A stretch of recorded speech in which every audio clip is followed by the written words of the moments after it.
നമസ്കാരം, ഗായൂസ് ഗൈഡൻസ് ടാരറ്റിലേക്ക് സ്വാഗതം. ഇന്ന് നമ്മൾ നോക്കുന്നത് നമ്മളൊരു ലക്ഷ്യമുണ്ടെങ്കിൽ ആ ലക്ഷ്യത്തിലേക്ക് നമ്മൾ എന്താണ് ചെയ്യേണ്ടത് എന്നുള്ളതാണ്. നമുക്ക് നോക്കാം. 3 കാർഡുകൾ എടുത്ത് നോക്കാം.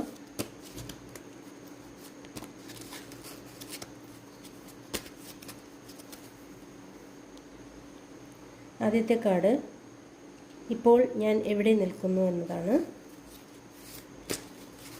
രണ്ടാമത്തെ കാർഡ് ഞാൻ എവിടേക്കാണ് പോവേണ്ടത്. മൂന്നാമത്തെ കാർഡ്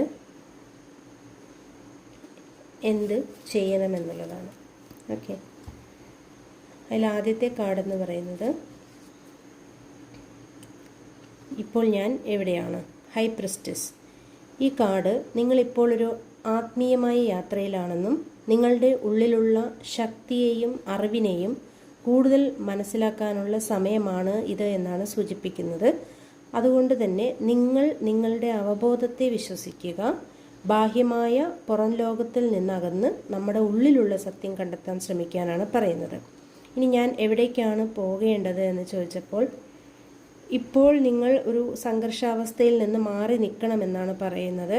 ഇപ്പോൾ നിങ്ങൾ ആരുടെയെങ്കിലും മത്സരങ്ങളിലോ അല്ലെങ്കിൽ ആരുമായിട്ട് തർക്കങ്ങളിൽ ഏർപ്പെട്ടിട്ടുണ്ടെങ്കിൽ അതിൽ നിന്ന് പിന്തിരിയുന്നതാണ് നല്ലത്. എല്ലാവർക്കും വിജയിക്കാൻ സാധിക്കില്ല. അതുകൊണ്ട് അനാവശ്യമായ സംഘർഷങ്ങൾ ഒഴിവാക്കി സമാധാനം കണ്ടെത്താൻ ശ്രമിക്കുക. അപ്പോൾ നമ്മുടെ ലക്ഷ്യത്തിൽ എത്തിച്ചേരാൻ കഴിയും. ഇനി നമ്മുടെ ലക്ഷ്യത്തിൽ എത്തിച്ചേരാൻ എന്ത് ചെയ്യണം? ഇപ്പോൾ 3 ഈ കാർഡ് നമ്മളുടെ ഭയത്തെ നേരിടാൻ അല്ലെങ്കിൽ നമ്മൾക്ക് ഇനി എന്ത് ചെയ്യണം എന്നുള്ളൊരു കാര്യത്തിൽ തീരുമാനമില്ലാത്തൊരവസ്ഥയിൽ എത്തിക്കുന്നത് പോലെയാണ് കാണിക്കുന്നത്. കാര്യങ്ങൾ നമ്മൾ വിചാരിക്കുന്നത് പോലെ ഒരു വ്യക്തമായിരിക്കില്ല. അതുകൊണ്ട് ആദ്യം പറഞ്ഞ പോലെ തന്നെ നിങ്ങളുടെ അവബോധത്തെ വിശ്വസിച്ച് മുന്നോട്ട് പോവുക. അപ്പോൾ നിങ്ങൾക്ക് മറഞ്ഞിരിക്കുന്ന സത്യങ്ങളെയും നിങ്ങളുടെ ഭയങ്ങളെയും അംഗീകരിക്കുമ്പോൾ മാത്രമേ നിങ്ങൾക്ക് മുന്നോട്ട് പോവാൻ കഴിയൂ എന്നാണ് ഈ കാർഡുകൾ നിങ്ങൾക്ക് സൂചന തരുന്നത്. ഓക്കെ, അപ്പോൾ ഈ കാർഡ് നിങ്ങളുടെ ലക്ഷ്യത്തിലേക്കുള്ള ഒരു സന്ദേശമായി സ്വീകരിച്ച് മുന്നോട്ട് പോകാൻ ശ്രമിക്കുക. അപ്പോൾ ഇത് നിങ്ങളുടെ എന്തെങ്കിലും ലക്ഷ്യം നിങ്ങളുടെ മനസ്സിനകത്തുണ്ടെങ്കിൽ അത് ഇതുമായി കണക്ട് ചെയ്ത് നോക്കുക. എന്തെങ്കിലും അഭിപ്രായമുണ്ടെങ്കിൽ കമൻറ്റ് ബോക്സിൽ അറിയിക്കാൻ മറക്കരുത്. Thank you.